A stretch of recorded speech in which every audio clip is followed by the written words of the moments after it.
Hello and good night, everyone. Welcome to the live stream. How is everybody out there? All right. So tonight we're listening to the latest development involving the United States, Israel, and Iran. Hold on. Let me add what's going on here. So, as always, this is for informational purposes. This channel does not affiliate with anything political, just to make sure of that.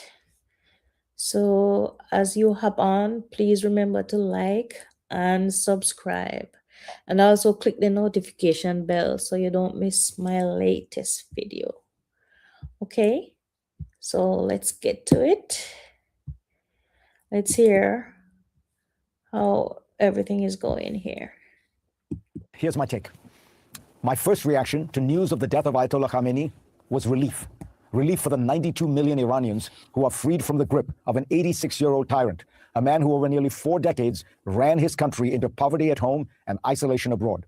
Khamenei was the hardest of the hardliners who defined Iran's unyielding opposition, not only to America and the West and Israel, but also to freedom for his own people.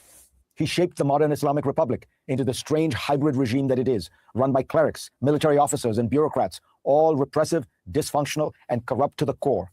No one should mourn his passing. But when we step back and ask, where does this go next? Things look murky. President Trump has chosen to go to war with a country that did not pose an imminent threat to the United States.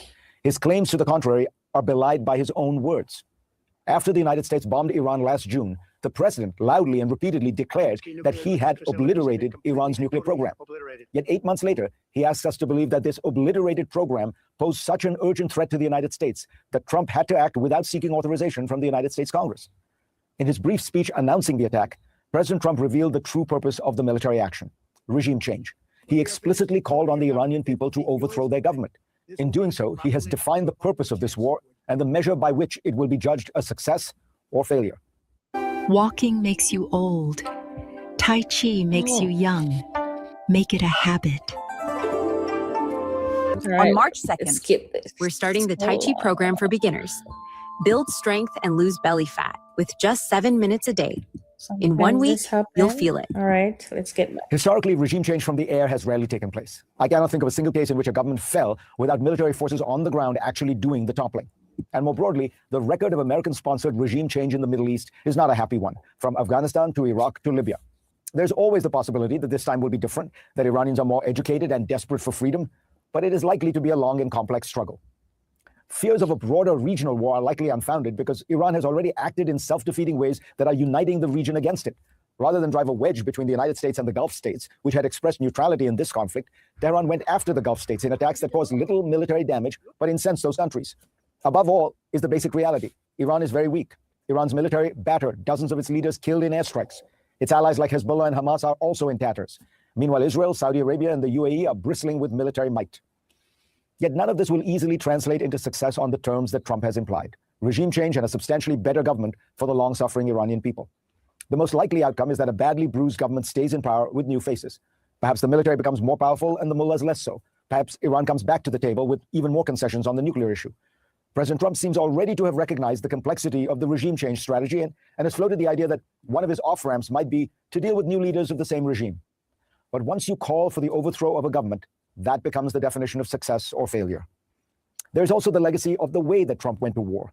The United States has a messy and far from perfect record of using force abroad, but in modern times it has usually done so by first defining the broad principles at stake, working with international law and organizations, building a broad coalition of allies, and consulting with Congress and the American people. None of this was done in Operation Epic Fury, an apt name. This was a decision-making process that was fast and furious, as much about a dramatic show of strength as anything else.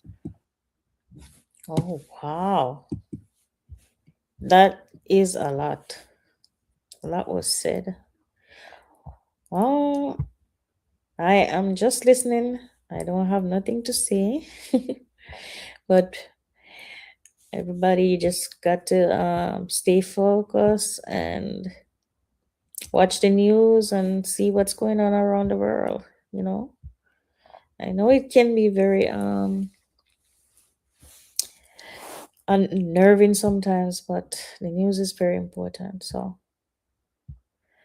let's get back to it. Hear what Farid have to say. Hold on. As other countries look around and think about what kind of world they're living in, what rules they can rely on, what institutions they look to for stability, they're confronted by the reality that the world's leading nation, the creator of the international rules-based system, has said loudly and clearly, might makes right. It's a new rule, and one that will gladden the hearts of Xi Jinping and Vladimir Putin. And this just in, U.S. Central Command says 3 U.S. service members were killed in action as part of Operation Epic Fury, and 5 more were seriously wounded.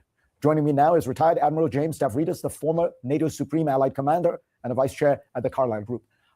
Admiral, welcome, and tell us first, what has surprised you so far about the military side of things as you look at where we stand now, day 2, day 3? I'm happy to tell you what surprised me, and I will. But first, whatever your political persuasion, wherever you are on the political spectrum, or however you feel about this set of events, please take a moment and hold those servicemen and women in your thoughts, your prayers. Raise a glass to them if that is your tradition. That is 50,000 U.S. sailors, airmen, Marines, Army, commanded, by the way, by an admiral, Admiral Brad Cooper of U.S. Central Command. And we're just learning of the deaths of 3 and injuries. Sadly, I think there'll be more to come. Fareed, what has surprised me, and I should get over being surprised by this, but is the ruthless lethality, particularly of the Israelis, who are able in their side of the strike to take out the equivalent of President Trump, General Dan Kane, Secretary Pete Hegseth. I mean, this really is a decapitation. So that has been a surprise to get in that easily and take out that layer of leadership. Now, however, the hard part starts. You know, you point out that this lethality and precision is unusual. I was talking to the historian Timothy Naftali, who pointed out the U.S. in the past had tried assassinations, famously of people like Fidel Castro, and had always botched them. This is a new feature on the international stage. And I suspect that while the United States and Israel are in the forefront, this might become something, I don't want to say common practice, but the other countries will have precision targeting and drones. And I wonder whether this opens up a kind of can of worms in which countries... I think so. I think this is going to get bigger.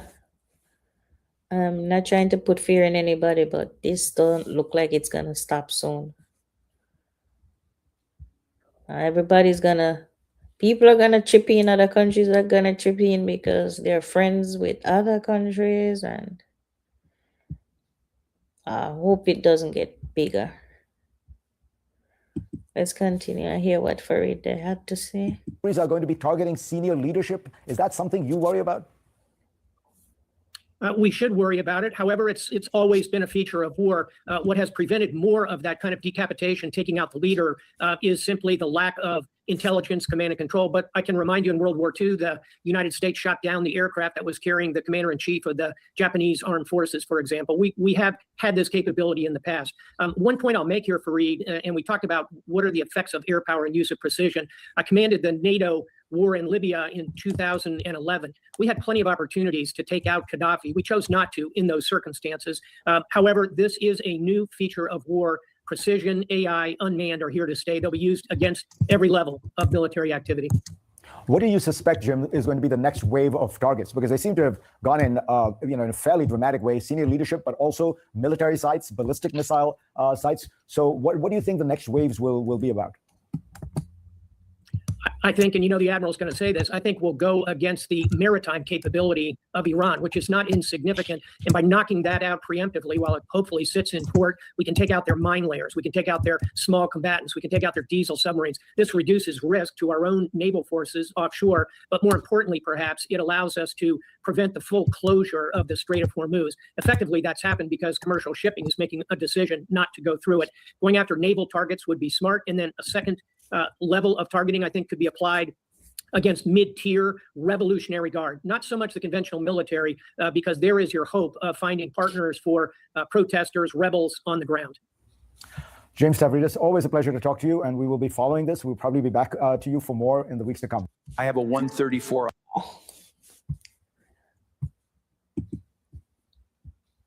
That is crazy. All right. Let's see who else. I think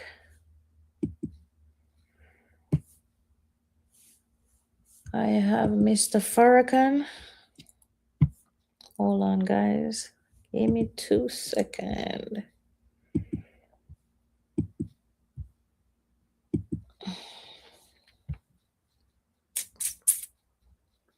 Where is he? Yes. Let's hear what Mr. Farrakhan have to say. Hold on. Oh, wait, sir. I don't want to get in any trouble with any copyright thing here. Give me 2 seconds. Okay, not too fast.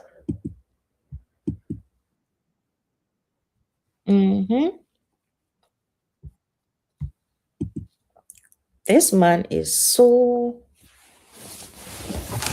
He is so well informed about these countries. Let's hear.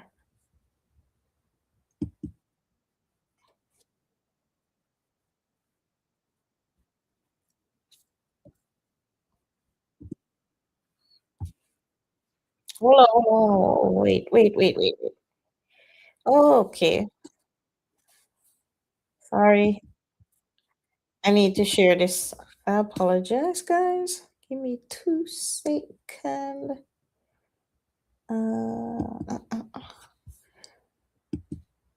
I forgot to add it to the stream. All right, here we go.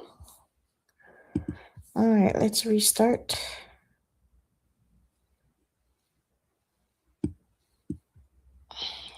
Okay. What are you saying now, Farrakhan? I'm so excited because Iran is a nation of 90 million people that believe in the coming of the Mahdi. Of 90 what? million people who are ready to lay down their lives for Al Mahdi. That's right. They're beautiful people. Oh, for The Allah. Iranians. Don't see that. Oh, for Allah. It's an ideology that nobody can change. Hold on. Go back to Mr. Farrakhan. What are you saying now, sir? And start no war with nobody. Ask Mr. Trump. In the history of Iran, show me where they attacked some other nation trying to take their wealth as you do, as America does. Show it to me. See, when you know the truth, see, can't nobody punk you unless you just want to be a punk. Damn. Farrakhan still strong and kicking. I thought this man was maybe on his bed. But he looks younger every day. I thought he would be in a wheelchair or something. All right. So guys, all this is just for informational purpose. I don't affiliate with any political party or anything of the sort. This is just for informational purposes. I'm a news person. I like to listen what's going on around the world. So it's good to keep informed. Don't you want to stand up like that? Yes. Don't you want to be a man like that? Yes. I ain't bowing down to nobody, but I'm on my way to the pinnacle of power in this white man's world. Oh, no. If America goes to war with Iran and widens the war, I don't think she may allow me to be free to talk to you. She needs your body. She may reinstitute the draft. Farrakhan is a Muslim. Oh, so I think this is personal for him. He believes in Allah. All right, let's listen. And she's coming for Black and Hispanic bodies. You can't be a citizen, but you can fight. What? And you, my poor brother who thinks that you're an American. Hi everyone, I hope you're doing fine where you are. So if you're watching this commentary today, by the time of recording, it is on 28th of February 2026. And today marks the day when United States of America, in conjunction with the Are you country serious? This was recorded when? Hold on. And the war happens yesterday. So if you're watching this commentary today, by the time of recording, it is on 28th of February 2026. And today marks the day when United States of America, in conjunction with the country of Israel, has collectively come together and they have attacked Iran, right? So Israel has attacked the supreme leader position. All right, so we don't want to get into all that. But I wanted to hear Farrakhan. Let's see. Without further ado, let's listen to the brother. I shall be back. Hello, I'm Ginger. People use me when their stomach feels off, but most people misuse me. They boil me too hard. They drink me cold. They rush me. That's why they don't get what... As our fathers, when they were brought out of Africa, many of them were already Muslims. But the enemies of Islam knew that if we kept our faith, they could never make us permanent slaves. So the aim of the enemy was to strip us of our names, our language, our culture, our history, our religion, our God, and grow us up in America with no knowledge of self, no knowledge of our origin in this world. But thanks for the coming of Master Fard Muhammad and raising up among us the Honorable Elijah Muhammad, I can come before you today and say Assalamu alaikum, and my name is no longer the slave name that I once had. I didn't realize when my teacher named me Farrakhan that he was subtly connecting me to you. Because when I came to Iran, the last time I was here, I noticed a village or a town in southern Iran named Farrakhan. I saw my name again and again in this country. And I said, well, maybe this country is the place that I should be, particularly at a time like this. I'm honored. I'm sorry, I forgot. Okay, Mr. Farrakhan. Well, we heard you. All right, so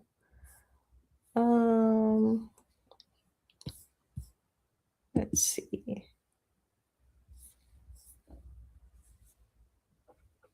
Me just it is warned. I'm trying to find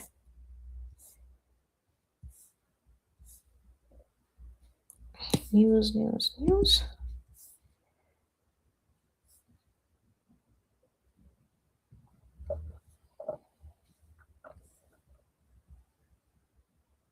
5 hours ago. Hello again, everyone. I'm Errol Barnett at the CBS Broadcast Center here in New York City. Thanks for joining our continuing coverage here on CBS News 24/7.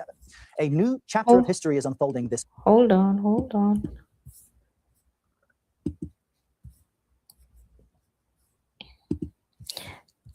I apologize, guys. Give me 2 seconds.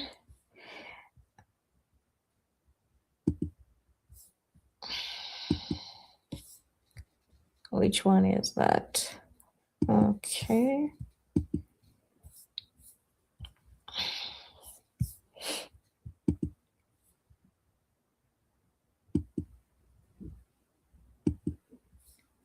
Can't make this too fast, you know.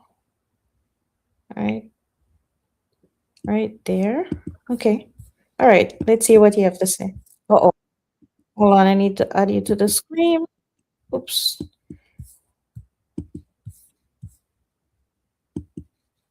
Okay.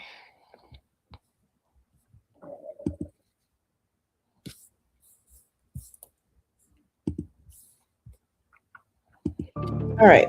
Hello again, everyone. I'm Errol Barnett at the CBS Broadcast Center here in New York City. Thanks for joining our continuing coverage here on CBS News 24/7. A new chapter of history is unfolding this weekend. The killing of Iranian Supreme Leader Ayatollah Ali Khamenei at the hands of the US and Israeli military, it's reverberating throughout the Middle East. In addition to the Ayatollah, some 40 other senior members of his regime are also dead. After announcing what the US is calling Operation Epic Fury, President Trump says now's the time for the Iranian people to rise up and reclaim their country. But Iran's foreign minister says the Islamic Republic regime will not be defeated. Those words backed up today with retaliatory strikes from Iran targeting Israel and several countries in the Gulf region hosting American military bases. This war with Iran is already proving to be deadly for the US as well. This morning, Central Command reports 3 service members killed in action, with 5 others seriously wounded as part of Operation Epic Fury. Earlier, President Trump discussed the attack in a fresh new video posted on Truth Social. Take a look. An Iranian regime armed with long-range missiles and nuclear weapons would be a dire threat to every American. We cannot allow a nation that raises terrorist armies to possess such weapons, would allow them to extort the world to their evil will. Not going to let it happen. We're not happening to us, and we're not going to let it happen to others. I hope so. I hope this is not getting out of hand. Oh my God.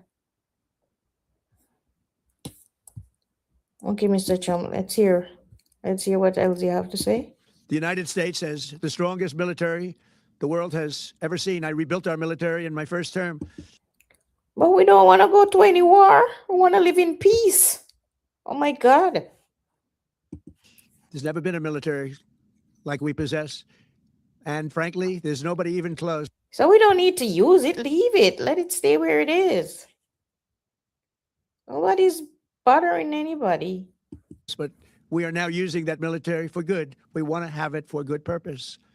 We're undertaking this massive operation not merely to ensure security for our own time and place, but for our children and their children, just as our ancestors have done for us. The war is not going to stop. These people believe in a certain ideology,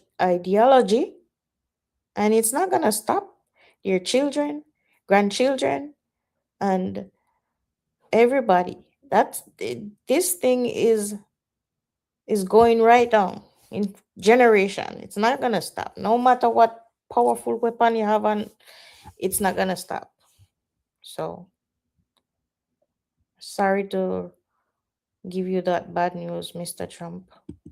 Many, many years ago, this is the duty and the burden of a free people. These actions are right and they are necessary to ensure that Americans will never have to face a radical, bloodthirsty terrorist regime armed with nuclear weapons and lots of threats.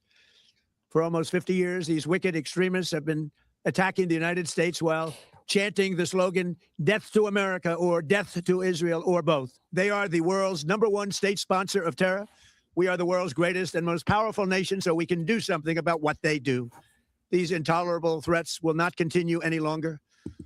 I once again urge the Revolutionary Guard, the Iranian military, police, to lay down your arms and receive full immunity or face certain death. Our senior national security correspondent, Charlie Daggett, filed this report on escalating hostilities from Tel Aviv. Here's how we saved hundreds on our energy bill in less than 60 seconds. Our windows were old.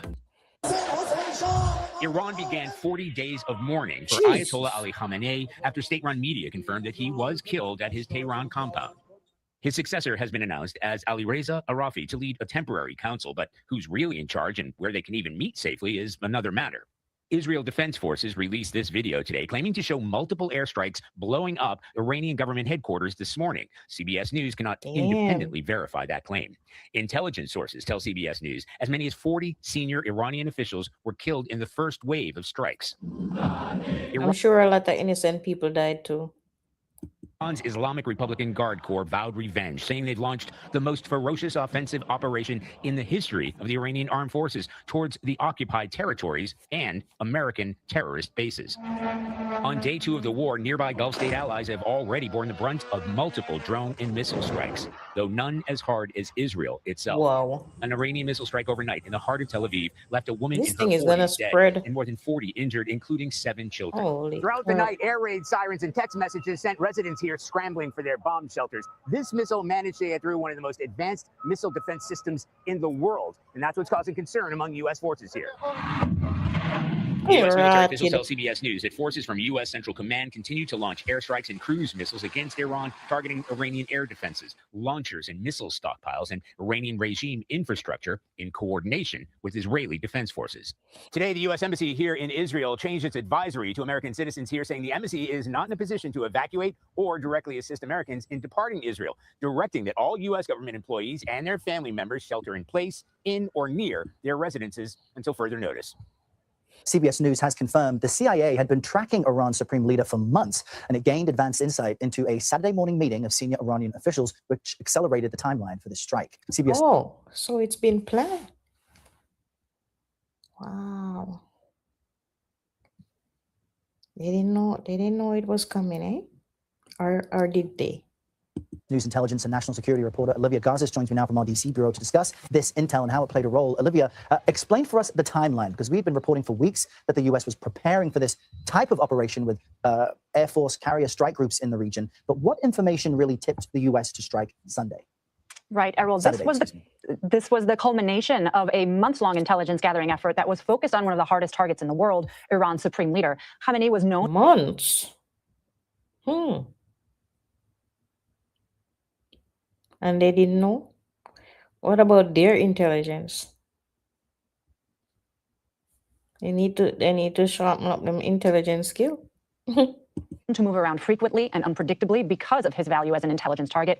And from that standpoint, Iran has long been described as a black box. It's got a closed, opaque system that makes insight into its top leadership exceptionally difficult. But in the weeks following Operation Midnight Hammer last spring, the CIA was able to build a clearer picture of how and where Khamenei was operating. According to a person familiar with the matter that we spoke with today, the agency tracked his movements for months, gaining more and more fidelity on his location and as he moved. And then recently, we haven't been able to learn exactly when, there was a key break. Intelligence learned that Khamenei was expected at a Saturday morning meeting along with senior officials at this compound in Tehran. And that information was shared with Israeli counterparts, and according to our source, it moved up the timeline for an Israeli missile strike on that compound in order to capitalize on the opportunity presented by this senior level gathering. Any operation like this carries with it serious risks. And today we've got confirmation that 3 U.S. service members were killed, 5 others seriously injured during this operation. Do we have any sense of where they may have been stationed? Well, that is the latest that we're learning this morning from U.S. Central Command, Errol, the first known confirmed U.S. casualties. And also, I think I saw the news where a lot of students were killed. Let's hear let's see if they say it in the news. I don't know if it was in Israel or Iran, but a lot of students died. In this operation, 5 individuals seriously injured and several others suffering what we are told were shrapnel injuries and concussions. But there are major combat operations still underway, obviously, and officials are stressing that the situation remains fluid. Unfortunately, these numbers can and probably will increase, as the president himself warned in his original online address. We don't at this point have additional information right now about where the officers were stationed or their names. The Pentagon has said that it would release that information after their families have been notified. And as you note, Olivia, after the U.S. Israeli strikes on Iran, there have been counterstrikes from Iran. It's still ongoing now. Meanwhile, Iranian leaders have indicated they may choose a new supreme leader in the next few days. What might regime change look like, and how quickly could it even happen as this is all still unfolding right now? Absolutely. It's the central question, I think. When Secretary Rubio was asked it exactly a month ago, his answer was telling, no one knows. I think that picture is only getting a little bit clearer now, both because intelligence agencies have been explicitly tasked with mapping out possible succession scenarios, and because these recent strikes have, quite frankly, removed many of the regime figures who might have stepped into power to replace the supreme leader. President Trump told CBS News and other outlets that he believes that diplomacy with Iran may now be getting easier, and even suggested that there were, quote, in his words, good candidates to lead Iran after the supreme leader's death, but he hasn't identified any of them publicly. This morning, the Republican Senate Intelligence Committee Chairman Tom Cotton acknowledged that there's intense internal jockeying underway in Tehran as different figures are positioning themselves in this deliberative process to replace the Ayatollah, including some who may be trying to become, as he put it, the Delcy Rodriguez of Iran, which is a reference, of course, to the transition we have been seeing there in Venezuela after the U.S. intervened there. All right, Olivia Gazis, we appreciate your reporting, joining us from Washington. Thank you. Now, in that new Truth Social video, the president also spoke about the 3 service members who were killed in Operation Epic Fury. Listen. England and Scotland. 10 days, just $26.99, including flights, with Holiday Max. As one nation, we grieve for the true American patriots who have made the ultimate sacrifice for our nation, even as we continue the righteous mission for which they gave their lives. CBS News White House correspondent Willie James Inman is following the president. He's in West Palm Beach, Florida for us this morning. Willie James, good afternoon to you. What have we heard from the president today? Hey there, Errol. The president actually posting just moments ago on True Social, and I want to bring up that statement from the president so our viewers can see it, essentially giving a battle damage report from the field. He said he has just been informed we have destroyed and sunk 9 Iranian naval ships, some of them relatively large and important. We are going after the rest. They will soon be floating at the bottom of the sea also. And oh my gosh. They just say it like that, like those are lives. I mean, on both sides, people are just dying. And they just say so it's like nothing. What? They're saying, I have just been informed that we have destroyed and sunk 9 Iranian naval ships, some of them relatively large and important. What is that? Large and important. They sunk. We're going after the rest. They will soon be floating at the bottom of the sea. Also in a different attack where we largely destroyed their naval headquarters. Other than that, their navy is doing very well. Damn. Different attack. We largely destroyed their naval headquarters. Other than that, their navy is doing very well. Now, the president has been working the phones with other world leaders, talking to regional leaders, but also speaking to members of the media, including our own Robert Costa, as Olivia mentioned. The president saying in that interview last night with Bob Costa, saying that it was a great day for this country, a great day for the world, in reference to what took place yesterday when the U.S. and Israel launched the strikes against Iran, which led to the death of the Ayatollah, also led to the death of several members of Iran's regime. The president also saying to The Atlantic today that he will be speaking and agreed to talk to the Iranians. We, of course, know that there have been negotiations ongoing. Those negotiations appear to have broken down, leading to this moment. In large part, the U.S., the president, wanted Iran to curb its nuclear program, including enrichment and the ballistic missile program, part of that, those conversations as well. But that statement today coming from the president saying that perhaps the U.S. And Israelis were involved in this, but saying that we have destroyed and sunk 9 Iranian naval ships. The latest statement coming there from the president of the United States on his social media platform. And how is the White House justifying these strikes, considering those indirect talks have been ongoing preceding this weekend? Yeah, there have been many questions about this, and I'll note that the president's statement that he gave was one. Let's hear from wasn't Alex. Let's hear something different. Okay. Stop sharing.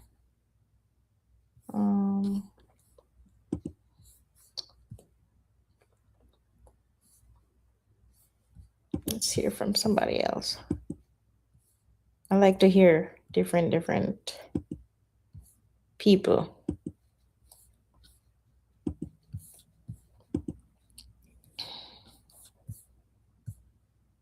Okay, Mr. Midas, what are you saying? What happened now?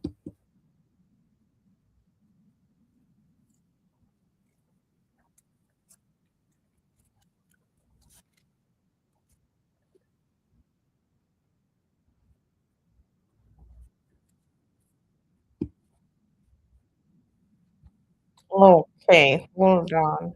Khomeini, and they have stated that they will be exacting a vengeance. All right, let's start from the beginning. All right, what was it now? Benjamin Netanyahu's war against Iran is now backfiring.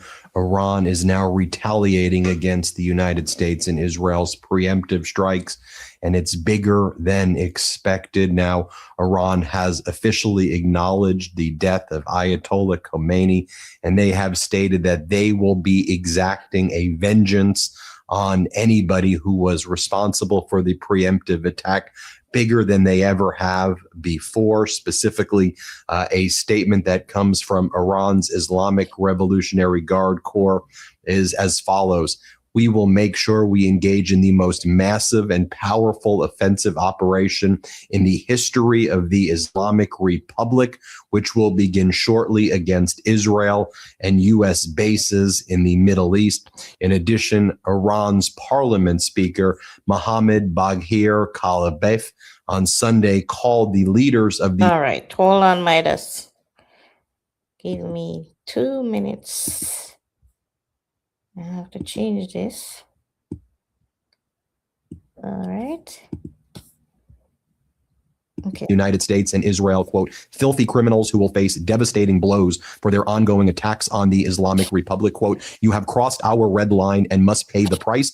We will deliver such devastating blows that you yourselves will be driven to beg. Now that follows a social media post that Donald Trump made where he said, now that we've engaged in these preemptive strikes against Iran, hopefully the Iran Revolutionary Guard will join with others and they will take control of Iran and they will support Donald Trump and Netanyahu. And the response to that seems to be, no, that's not happening. And this is what Donald Trump's top generals and admirals and CIA and top intelligence specialists were warning Donald Trump about. Donald Trump posted late last night, Iran just stated that they are going to hit very hard today, harder than they have ever hit before. Then Donald Trump in all caps writes, they better not do that, however, because if they do, we will hit them with a force that has never been seen before. Thank you for your attention to this matter, Donald J. Trump. I want to Thank you for this matter.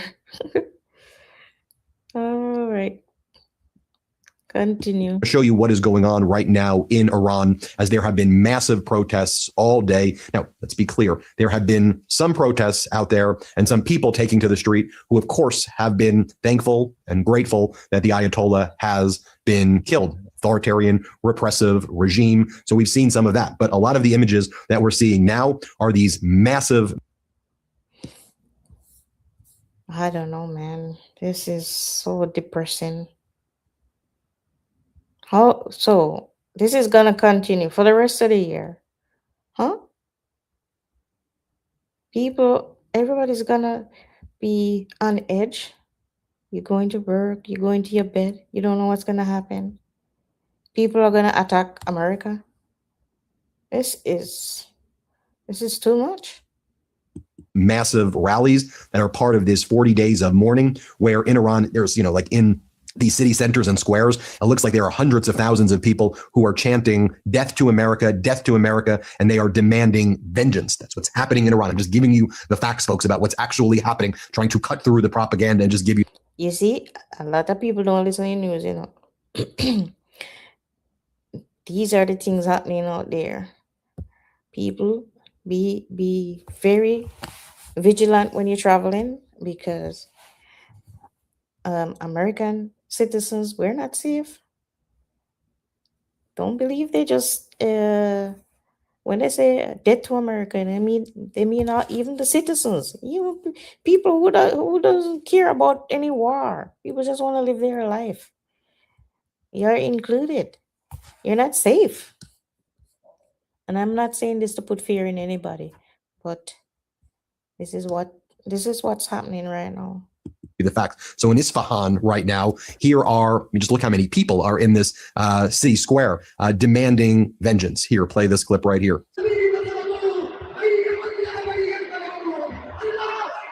Well, translate in English. What that mean? Back up. What that mean, Midas?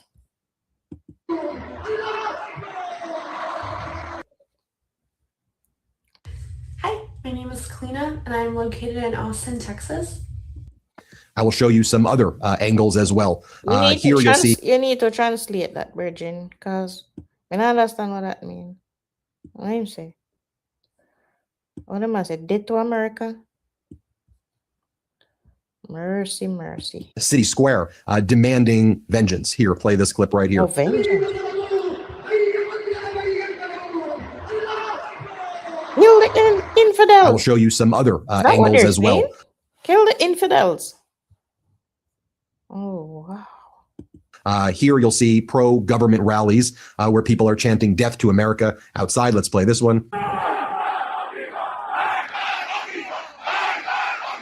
Uh-oh. Yep. Here is another view. Let's play this clip right here. Holy crap. Here is another pro-government rally at the Imam Reza Shrine in Mashhad, Iran, protesting the U.S.-Israeli strikes. The Associated Press reported and filmed matching crowds chanting "Death to America" at other state-backed events in Tehran as well. Let's play this clip of what was going on there so you can see it for yourself.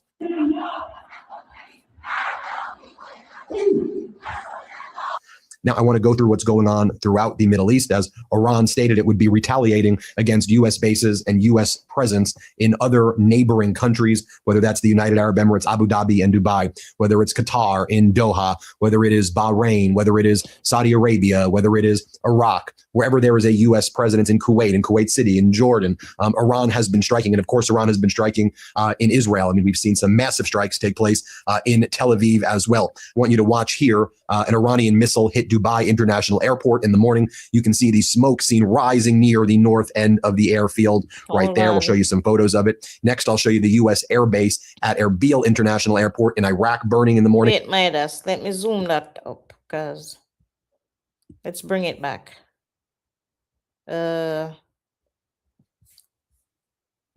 Let's put it bigger.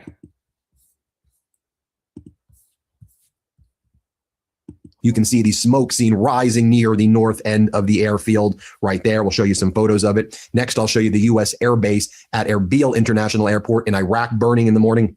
After an Iranian drone and missile attack, you can see the clouds of thick black smoke rise from an impact site at Erbil International Airport in northern Iraq. Hat tip to the open source intelligence technical and defenders. They do a good job aggregating this stuff. Take a look right here. There appears to be a direct hit this morning in Doha, Qatar. You can see the smoke clouds billowing there. Iranian strikes on hotel complexes in Manama, Bahrain. Bahrain has been getting hit over and over and over again. We've seen residential complexes that are known to be frequented and lived in by American soldiers being hit there. Large plumes of smoke are seen in Bahrain right there. And then let's zoom in on what's going on in Baghdad this morning as pro-Iran regime protesters attempted to breach the green zone there, trying to get into the U.S. embassy in Baghdad. We'll show you what that looked like here. Let's just show a little bit of that in Baghdad so they can see. Let's play that clip.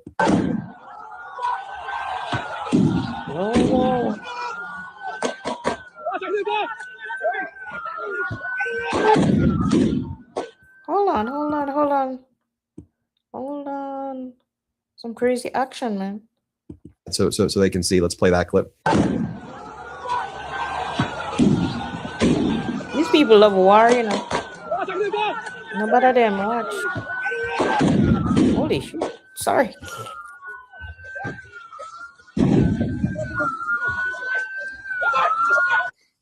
And next, we'll bring you to Pakistan, where protesters broke through the security barricades and entered the U.S. consulate in Karachi, largest city there. The video footage you will see here shows with one demonstrator holding, a brigade flag. I mean, just look at that. The protests appear to be part of this anti-U.S. demonstration wave in the region, but this is at the U.S. consulate in Karachi. Here, take a look right there.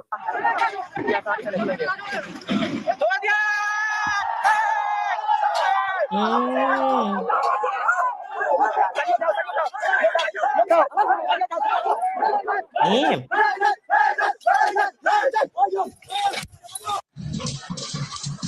People are regarding life. Going back to Dubai for a moment, you'll see here the Palms was struck. The Burj Al Arab Hotel was struck as well. You can see those images right there. Also, some of the early reports coming in out of Iran suggest that Ayatollah Khamenei's son, Mujtaba, is going to be named as the next supreme leader. There was this succession plan that was already being discussed. So Mujtaba is believed, we'll see what happens, to be the next Ayatollah. It's being described that this will symbolize his father as a martyr who died waging a holy war against the West in the name of Imam Ali ibn Abi Talib. And Mujtaba is just as extreme, if not more extreme, than his father. And he was known for propping up people like Ahmadinejad as the president. And he's also known for the brutal protest crackdowns that just took place, where as many as 30,000 protesters may have been massacred. So to the extent anybody thought that this was going to be some kumbaya moment and that the Islamic Republic was just going to collapse and they were just going to take it and roll over and surrender, the opposite seems to be taking place as we are looking at what's going on in the region. The latest YouGov poll, do you approve of the way Donald Trump is handling Iran? This was taken on February 28th.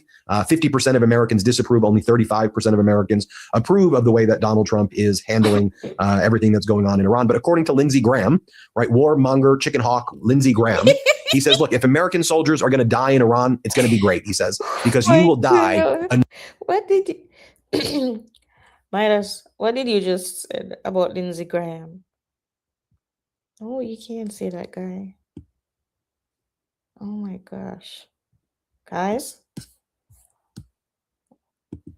let me repeat, all right? This is for informational purpose. This channel does not affiliate with anything political, okay? This is all for informational purposes. And we're just sharing the news, the latest happenings, the latest development overseas, what is happening with our beautiful subscribers.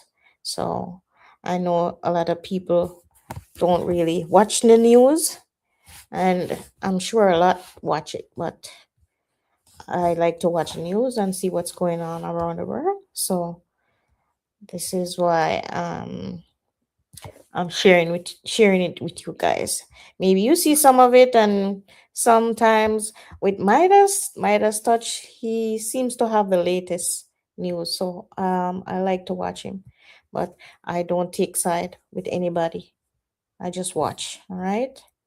Okay, so wait, let's go back to what he was saying about Lindsey Graham now, because that was so funny. The latest YouGov poll, do you approve of the way Donald Trump is handling Iran? This was taken on February 28th. 50% of Americans disapprove. Only 35% of Americans approve of the way that Donald Trump is handling everything that's going on in Iran. But according to Lindsey Graham, right, warmonger, chicken hawk, Lindsey Graham, he says, look. Oh my God, that's so funny. Oh, I didn't mean to laugh, but this is so funny, sir. Okay, continue. If American soldiers are going to die in Iran, it's going to be great, he says, because you will die a noble death. For all the soldiers, for all the parents of soldiers. Really? And these kids are, they're some of them just leave university or they're like 18, 19 years old. They don't live any life. Oh my God. I feel it for those parents. If you're worried that your kids, or if you're worried you're going to die in the Middle East right now, according to MAGA, it's great because it's going to be noble. Your children will be martyrs, is basically what Lindsey. Oh no. That's not, as a parent, I wouldn't want to hear that about my kid. Graham is saying for the MAGA regime change plan. Here, play this clip. Command. And if we lose anybody in this operation, they will have died a noble death because they will have risked their lives and sacrificed their lives to make us safer here at home. Man, I don't love war too much, yeah, man. God.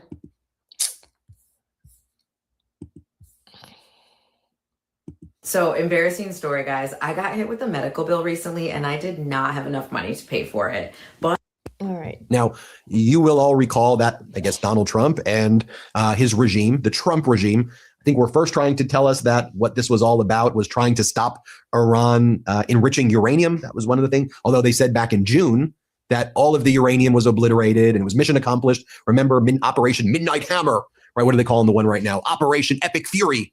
I think the epic fury is how the American people feel about this despicable Trump regime, how Trump's MAGA supporters feel about the betrayal, how all Americans feel when Donald Trump promised no wars, no regime change. Epic fury is what the American people are feeling right now. But we should be calling this war on Iran Operation Epstein Fury, or the Jeffrey Epstein War. That's what we're calling it here at the Midas Touch Network. Operation Epstein Fury, or the Jeffrey Epstein War, because that's what this is all about as well. The Trump regime covering up Donald Trump's dark past.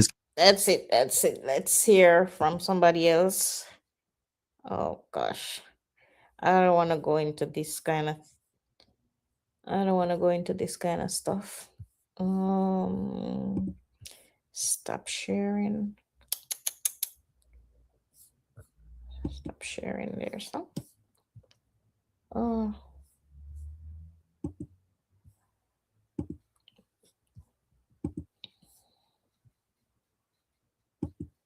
Okay.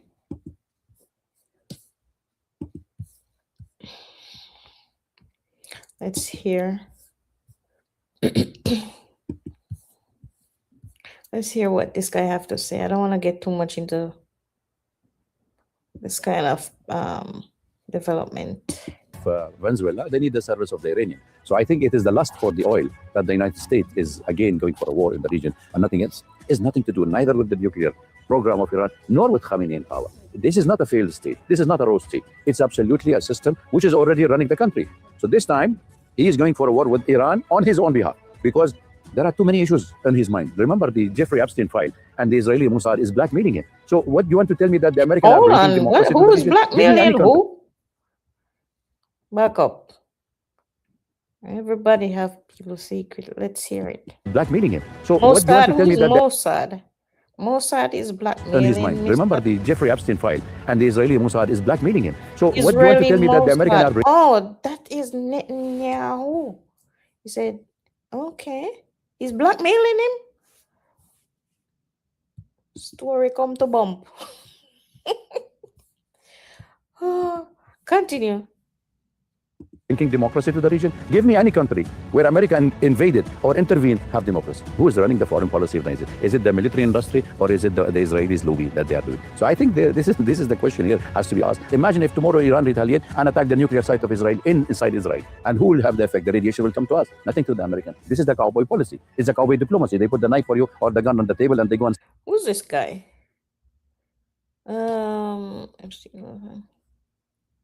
Dr. who? Dr. Whale? From where? He have an accent. Continue. Let me hear what you're saying. Steal the bag. You open the locker, you give them the money, they shoot you in the head. That's the American policy. Is the American going for ending the Islamic revolution in Iran? Because they... No, they can't stop that. That's an ideology. They can't stop it. Continue. Believe that the political Islam has no rule in the new American, world order, which Trump is creating. He thinks that he's above God, above any laws. Uh-oh. Say that again. Hold on. Back up. I didn't say it. You say it. Revolution in Iran, because they believe that the political Islam has no rule in the new American, world order, which Hold on. Did I set this thing? The speed? Okay, good. Because I don't want to get any copyright. Trump is creating. He thinks that he's above God, above any laws.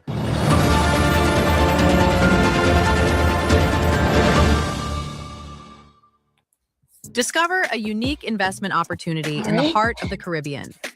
Larimar City and Resort is... Hello and a very warm welcome to all. You're watching Hindustan Times and my name is Aisha Varma. All eyes at this point are on the Middle East, with America's massive military deployment and fragile nuclear negotiations being held between the two sides. We have Dr. Wael Elawad joining us. We're very honored to have him. He is a West Asia strategist and a senior journalist. So thank you so much for joining us and speaking with us today about the developing situation. Well, thank you for having me. First things first. Do you think that the Middle East is on the brink of an all-out war between Iran, Israel, and the United States? Well, I think it is already on, because the United States have started with the regime change by force. And then we had a president who criticizes the predecessor for going on with this sort of a policy. And we thought that he will change. Is Dr. Wael Elawad. He is the West Asia strategist and senior journalist. Okay.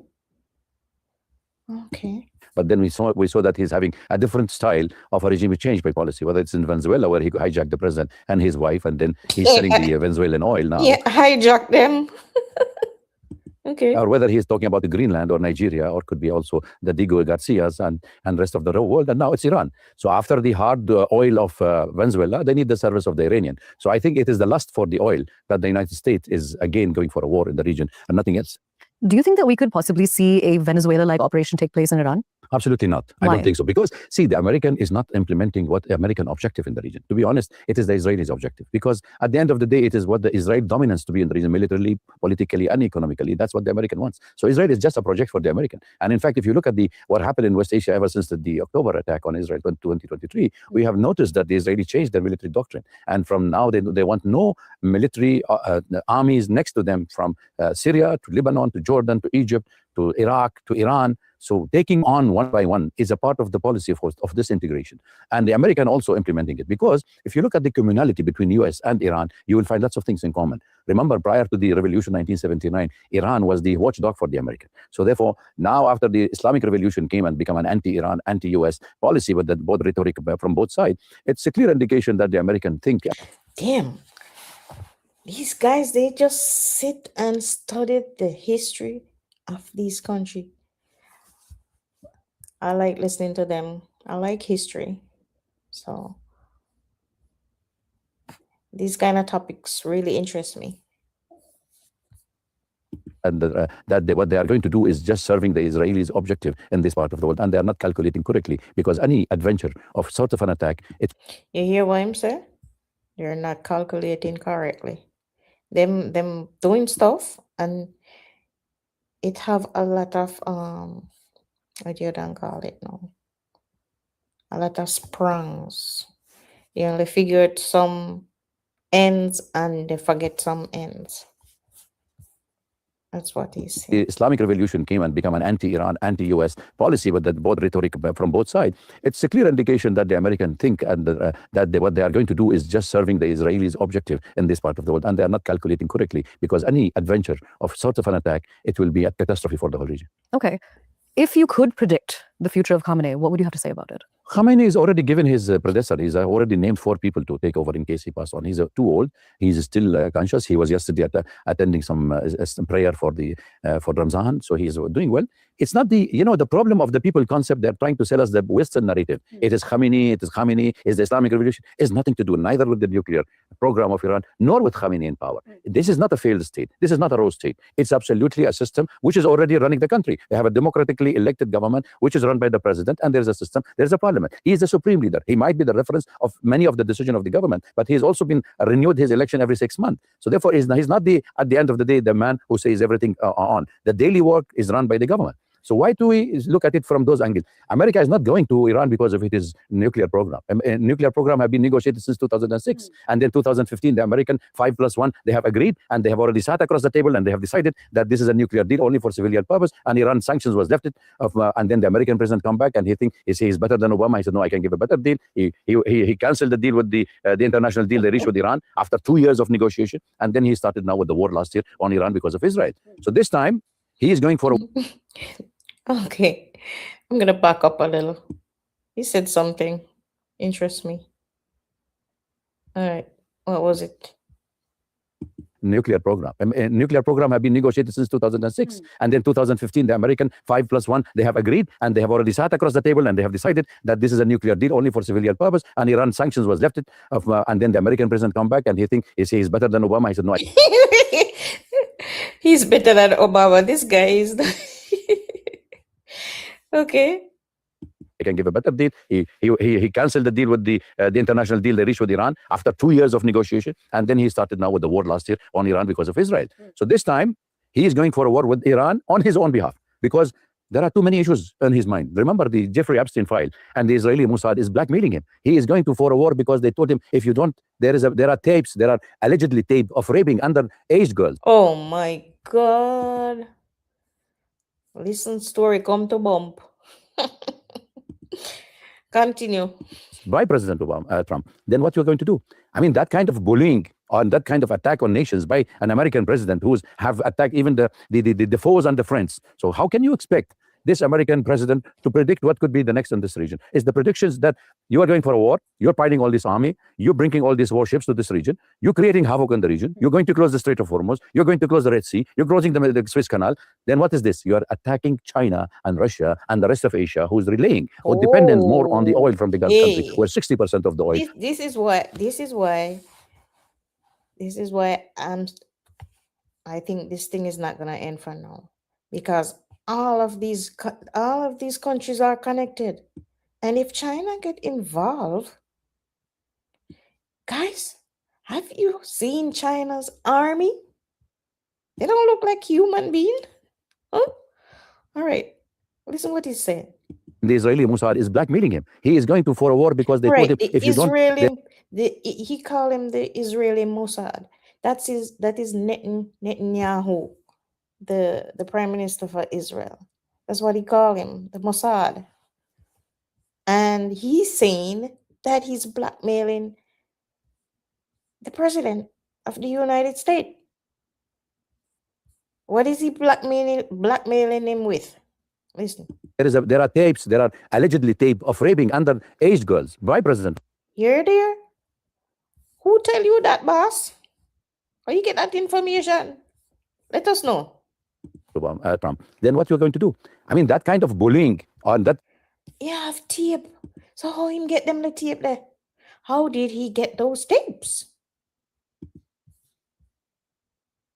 Kind of attack on nations by an American president who's have attacked even the foes. Right. That's what I'm saying. Why did he get involved in this thing? Must be something deeper. The friends. So how can you expect this American president to predict what could be the next in this region? Is the predictions that you are going for a war, you're fighting all this army, you're bringing all these warships to this region, you're creating havoc in the region, you're going to close the Strait of Hormuz, you're going to close the Red Sea, you're closing the Suez Canal. Then what is this? You are attacking China and Russia and the rest of Asia, who's relying or dependent more on the oil from the Gulf country, where 60% of the oil. Okay, no. See, even though the other countries, they're involved economically because they get oil from Iran and all, and they have, oh my God, this thing is not gonna stop. They're all connected. That is why news is important, that's why people should listen to the news. People like these, they know a lot. They get up every day and they research and they listen to the news and they follow history, they follow what countries do. Go to Asia. So what does it mean? America is thousands of miles away. It is a global fight of who will be the superpower, who can demand, who can submit this. Yeah. Who can be the superpower? America already said they're the superpower of the world. And I'm sure China wants to be the next superpower. All right, continue. Supreme on the world affairs. Yeah. And America think that they are still the unipolar world. Is no more. So unilateral. The what? I never heard that word. Unipower. They're still the what? America is thousands of miles away. It is a global fight of who will be the superpower, who can demand, who can submit the supreme on the world affairs. And America think that they are still the unipolar world. Is no more. So unilateralism and exceptionalism pushing us into a war with the Iranian at the receiving end, irrespective whether it is Khomeini, whether it's Khamenei, whether it is Pahlavi, whether the American think that time is over. When Shah of Iran was imposed on the Iranian after the American toppled the elected government of Mossadegh. Sometimes people get involved in things and they do not know the history behind all these things, and they don't realize the mistake they're making. Was elected by the people of Iran in 1953, and America with the Mossad, with the MI6 of Britain, they the what? MI6? What is the MI6? Britain. government. So what you want to tell me that the Americans are bringing democracy to the region? Give me any country where America invaded or intervened have democracy. I'm curious, when we talk about nuclear negotiations, they have been renewed. There have been 2 rounds until now in the renewed talks. What do you think the intent was behind this? Do you think that it was just for optics to renew the nuclear negotiations, or do you think there was a real intent from Washington's side to figure out a way to maintain peace in the region and reach a deal? American wanted to reach a deal, but the Israeli pushing the American president. Everybody knows that Netanyahu, if you look at the history of Netanyahu, go to YouTube and see. He wanted to trouble the USSR. He said these are bad for the world. Then he said the Shah of Iran. Then he said it is also Saddam Hussein. Then he said it is the Libyan president. Then he said the Syrian president. And then he talked about the Venezuela. What kind of American, who is running the foreign policy of Nigeria? Is it the military industry or is it the Israelis lobby that they are doing? So I think this is the question here has to be asked. I don't know how a superpower can behave like somebody is forcing you to go for a war, you will go for a war. This is what's going on in our region. None of the Arab countries, none of the people on the region wanted the war. None of them. Even the Arab countries, the Gulf countries have made it very clear vocally for the United States. We will not allow you to use your military bases inside and to attack Iran, because Iran made it also clear for the Arab countries that any attack by the American troops from your country, you are a legitimate target. So the whole region will be on boil. It will be a turbulence, total chaos. It's not easy to take Iran. Iran is not Venezuela. Iran is not Iraq. Iran is a huge country, 1.2 square million kilometers. It's not a small country, and they have a ballistic missile, and Israel will be the target. Imagine if tomorrow Iran retaliate and attack the nuclear site of Israel inside Israel. And who will have the effect? The radiation will come to us, nothing to the American. We will be affected first. So I think that they are not measuring well the catastrophe of the war. You can start the war, but nobody knows who will end it. It's not that swift that you're using artificial intelligence. Damn, that's a lot of information. Whew. Oh, Lord. The world is in trouble.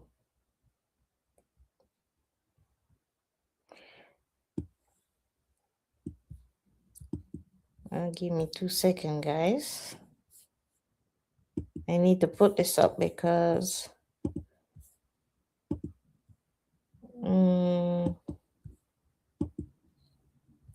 this is some heavy stuff, you know. Gotta be very careful. All right. Okay. All right. So that's it. Oh, hold on. Where is it? Didn't I just create something?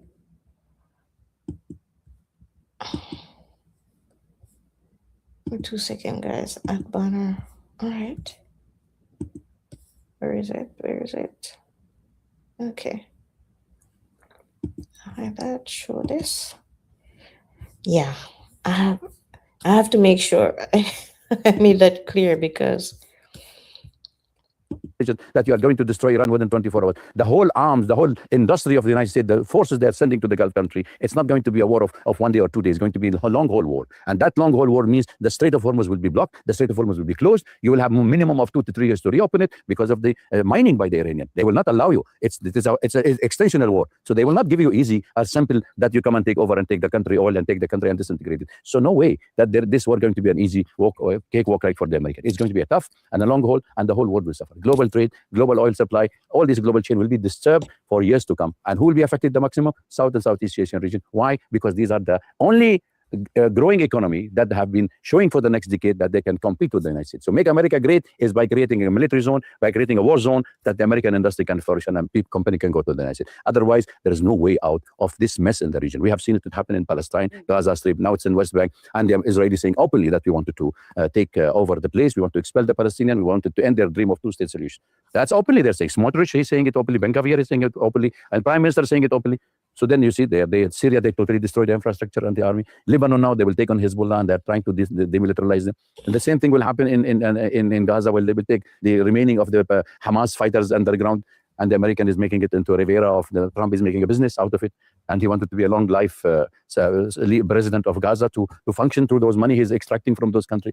So it's become like, they don't consider us as a human in the region. It's just like this is our oil, this is our assets. We have to take it back. We have to deny the Chinese. We have to deny the Indian and the Russian from taking over this natural resources. You don't think there's any chance that these strikes by America, if they do happen, could be limited to nuclear sites focused on the Tehran program, nuclear program, the way that we saw it in the 12-day conflict? No, absolutely not. If you go by Trump word himself, he said, I have destroyed totally the Iranian nuclear program. Then why are you going again? I mean, if you have already destroyed it, as you said, you claimed on camera that you've destroyed, why are you going again? It's not the nuclear.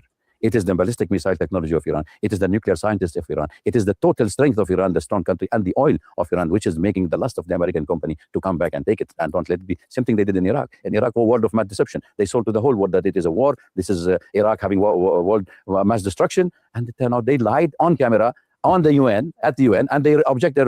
They have apologized.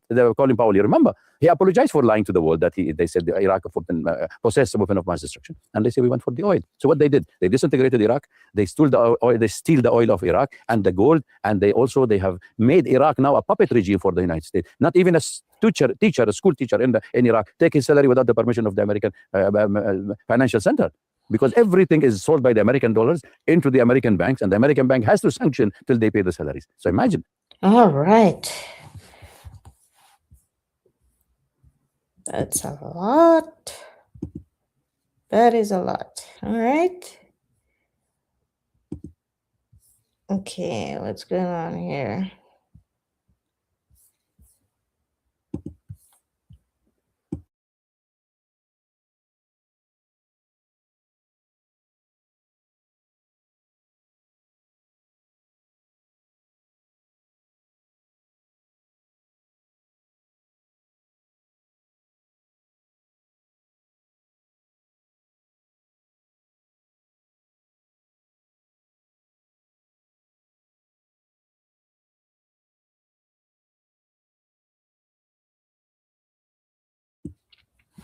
All right, guys.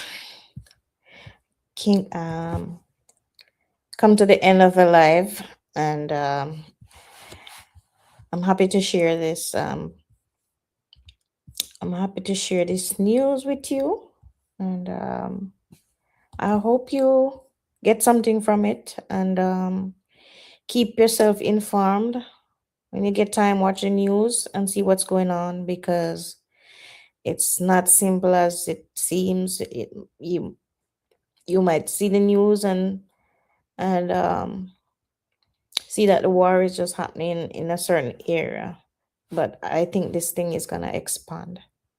All right, so everybody just stay informed, and I hope you enjoy this video. I hope you enjoy this live stream. All right, don't forget to like this video and subscribe. Guys, have a good night, and I'll see you in the next one.